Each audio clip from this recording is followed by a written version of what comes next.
இந்த கொஷின் பாருங்கள், விடுபட்ட எண்ணை காண்க. ஃபஸ்ட்டு 5, 17, 37, 65 இந்த நம்பர் தான் நம்மளை கேட்டிருக்காங்க. இந்த நம்பர் தான் நம்மளை கேட்டிருக்காங்க 145. இப்போது நம்பர் வந்து ஃபஸ்ட்டு தனித்தனியாக எழுதிங்க. நம்பர் வந்து தனித்தனியாக எழுதிங்க. 5, 17, 37, 65 இந்த நம்பர் தான் நம்மளை கேட்டிருக்காங்க 145. இப்போது இது டிஃப்ரெண்ட் பார்த்தீங்கன்னா 17க்கும் 5க்கும் 12 டிஃப்ரெண்ட் இருக்குது. 37க்கும் 17க்கும் 20 டிஃப்ரெண்ட் இருக்குது. இந்த இது வந்து கண்டிஷன் வந்து அப்ளை ஆகலை. அப்படின்னா என்ன பண்ணியிருக்காங்க பாருங்கள். அதாவது ஃபஸ்ட் நம்பர் வந்து 2 ஸ்கொயர் + 1 பண்ணியிருக்காங்க. 2 ஸ்கொயர் + 1 5 வருங்களா.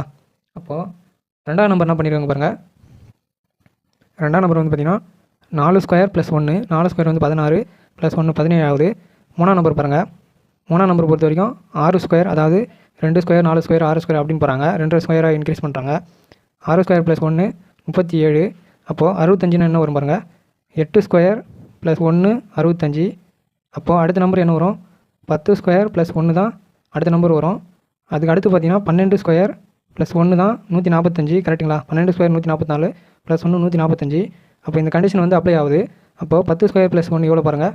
10 ஸ்கொயர் 100 + 1 101. இந்த கேள்விக்கான விடைன்னு பார்த்தீங்கன்னா 101. விடுபட்ட எண் வந்து பார்த்தீங்கன்னா 101.